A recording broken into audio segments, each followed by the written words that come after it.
Good morning from the Historic Arkansas Museum. I'm Casey Marshall, and today Lent isn't here, so I am working on our Dutch oven cooking stand. So it's going to be a fireplace insert, but today I'm doing the riveting job of putting on the hooks that will hold the spit. I've got one that's pretty close to heat. Let me check it real quick. I want that to get just a little bit hotter. Pump that real quick, add a little bit of air. And the reason I want this to get so hot is I really have a finite amount of time. We're going to show this here in a minute. My cameraman can keep up. And I say that. Thank you to J.M. Stevens for being our cameraman today. But we'll show you what we're doing. I did one this morning. So what I'm doing is putting these hooks in place and riveting them so as they don't move. So I've done one leg as a test before we put it on camera, and now I'm going to do the second leg. Here's the tricky part. Our forge is a little bit far away from our vise.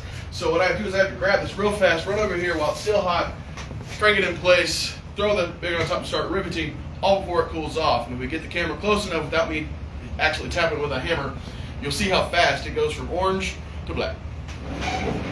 So we've got to do this rather smartly. I'm going to come around the back side of you. Uh-huh. Go ahead and get in place.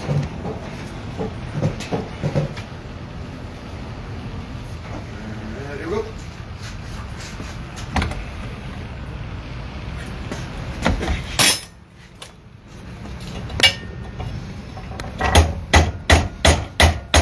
But watch out into that rivet. See, just go straight to black. There's still heat in there.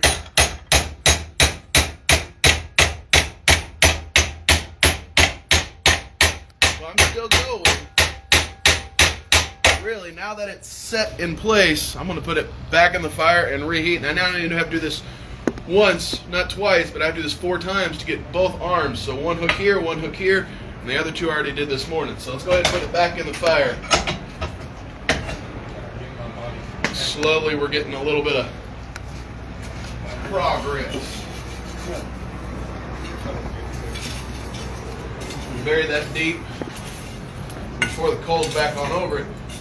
The part that I need to get hot will get hot.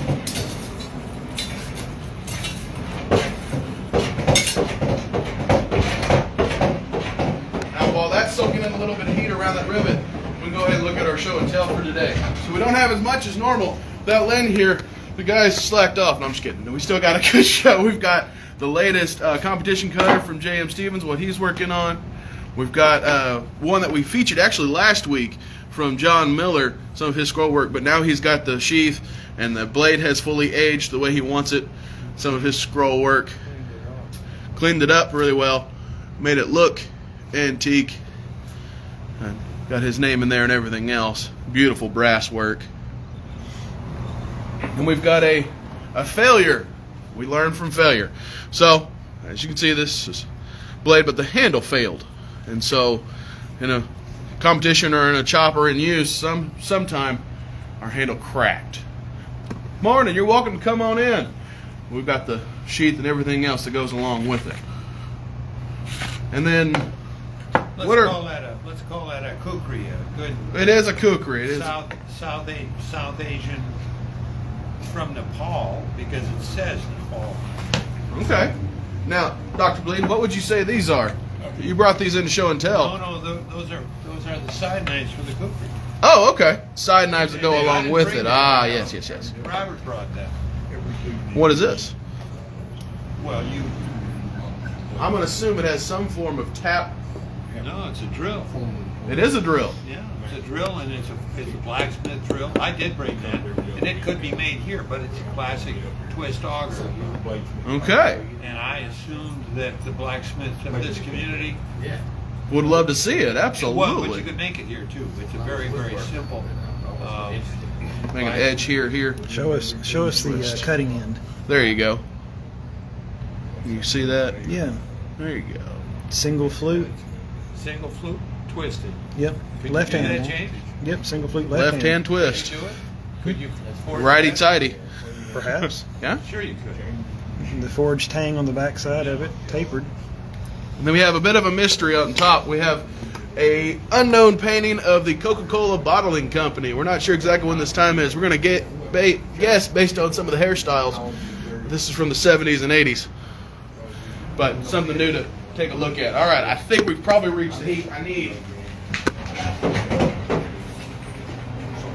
Where I'm right on the end. Just a little bit more.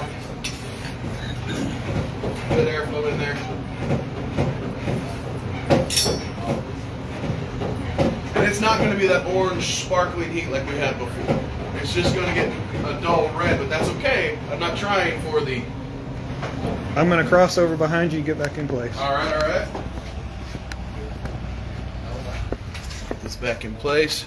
And I'm actually going to switch hammers. Now that I've got it pretty well in place, I'm going to switch my ball peen. And I'm hitting the outside of those rivets. Hold on, tighten that up some more. Really trying to mushroom out the top of that rivet.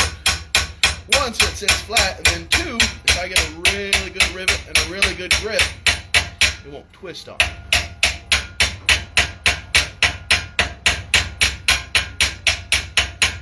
Now that it looks like a turtle shell with all those dinks, so go back to my big hammer and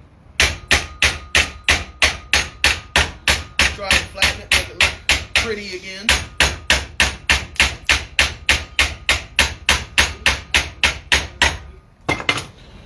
There is one of two. I'll heat it up and just tap that back forward.